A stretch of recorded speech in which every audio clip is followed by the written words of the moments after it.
इसी के साथ बताइए ग्लोबल बाजारों से क्या संकेत, यूएस के बाजार पिछले सेशन में किस तरह से कामकाज करते हुए दिखाई दिए।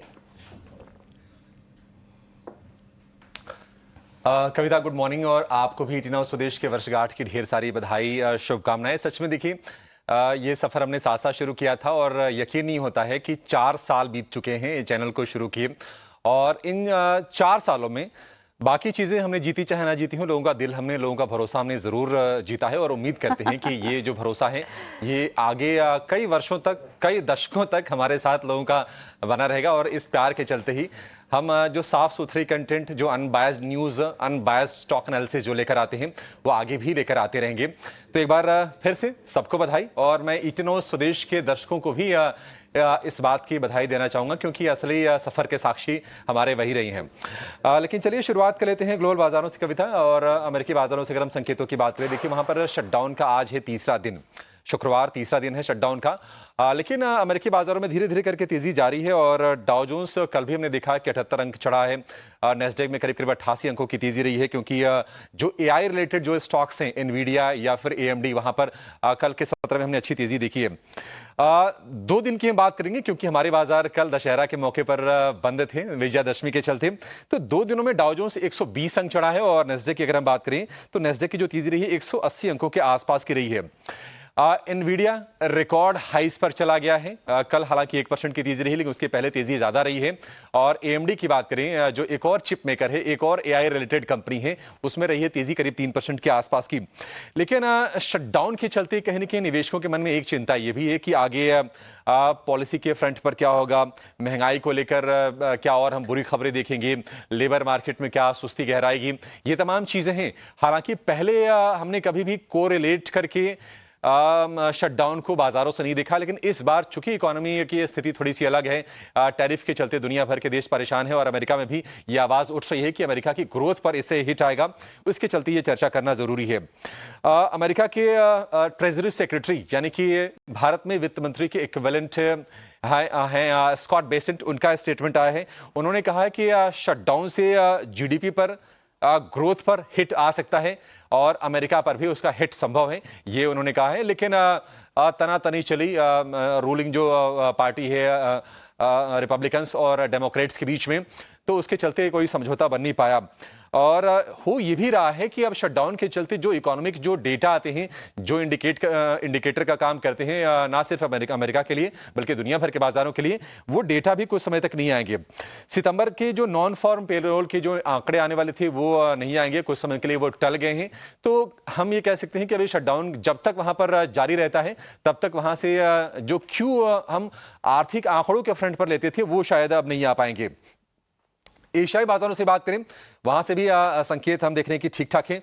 निकेई में लगातार दूसरे दिन तेजी है, फिलहाल 700 अंकों पर है। कोरिया की बात करें तो कोस्पी में करीब 100 अंकों के आसपास की मजबूती है। लेकिन अन्य संकेतों की बात करें तो ब्रेंट क्रूड आ गया है करीब करीब 4 महीने के निचले स्तर पर, और जो भाव है वो आ गया है $65 प्रति बैरल के नीचे। तो हमारे बाजारों के लिए ये निश्चित तौर पर एक अच्छा संकेत हम कहेंगे। और सोना भी रिकॉर्ड स्तर पर हमने देखा था कि गया था $39 के ऊपर निकला था, लेकिन वहां से थोड़ी थोड़ी नरमी आ रही है। भाव जो है वो $3880 के आसपास के हैं।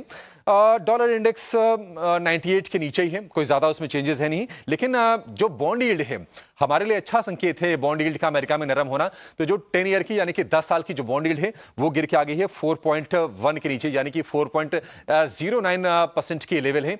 हमारे लिए एक अच्छा संकेत जरूर है। लेकिन गिफ्ट निफ्टी हल्के सी नरमी के संकेत दे रहा है और 24,950 के नीचे इंप्लाइड ओपन है। ये ध्यान रखिए कि ये फ्यूचर्स के लेवल होते हैं, ये कैश के नहीं, ये फ्यूचर से रिलेटेड ही ये लेवल्स होते हैं। थोड़े आपको ऊपर जरूर दिखाई देंगे, लेकिन थोड़ी सी नरम शुरुआत के आसार हैं। और उसकी वजह यह है कि एफआईज की बिकवाली लगातार चल रही है। परसों के सत्र में भी जब हमारे बाजार खुले थे तो हमने देखा था कि एफआई की तरफ से सेल का ही फिगर आया है, और ये एक बड़ी चिंता है बाजार के लिए जो लगातार परेशान कर रही है। बिल्कुल अभिषेक, धन्यवाद आपका इस पूरे ग्लोबल अपडेट के लिए। बढ़ते हैं आगे और एक बार एफआईआईएस डीआईएस के आंकड़ों पर भी नज़र डाल लेते हैं।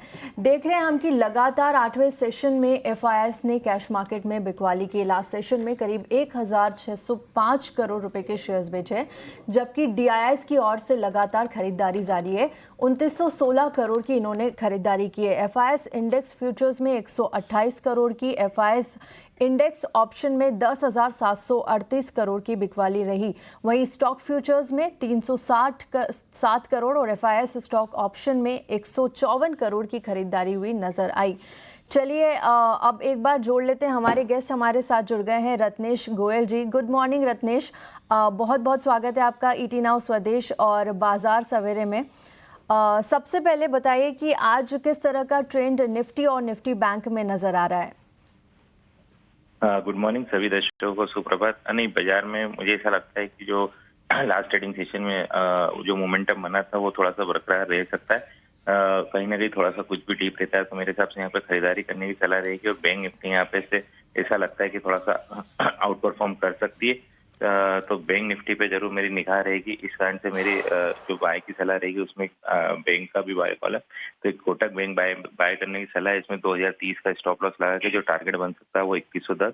वो दूसरा जो मेरा काफी टाइम पहले मैं बहुत टाइम से मैं रिकमेंड कर रहा हूँ कंटिन्यू 40, इसमें कंटिन्यू हायर हाई फॉर्मेशन बन रहा है। यहाँ पे 973 रुपए का स्टॉप लॉस लगा जो टारगेट रहेगा वो 1020 का रहेगा। ऑलराइट, कर देते हैं ताकि स्क्रीन पर भी फ्लैश हो जाए। कोटक बैंक में खरीदारी की सलाह, टारगेट 2110 का, 2110 का आप रेकमेंड कर रहे हैं। फोर्टिस में भी आपने खरीदारी की सलाह दी है, टारगेट 1020 का। लेकिन रत्नेश, आप इस मौके पर आज हमारे साथ जुड़े हैं, बेहद खास मौका। ईटी नाउ स्वदेश का बर्थडे है आज, 4थी वर्षगांठ है हमारी, और ऐसे में आपका धन्यवाद करना चाहते हैं। आप हमारे साथ लगातार इस सफ़र में जुड़े रहे और आपने हमारा मार्गदर्शन किया, हमारे दर्शकों का मार्गदर्शन भी किया है। बताइए, अब आने वाले समय में हम बाजार को कैसा जाता हुआ देख रहे हैं, और आज के लिहाज से भी इम्पोर्टेंट सपोर्ट और रेजिस्टेंस आप बता पाएंगे?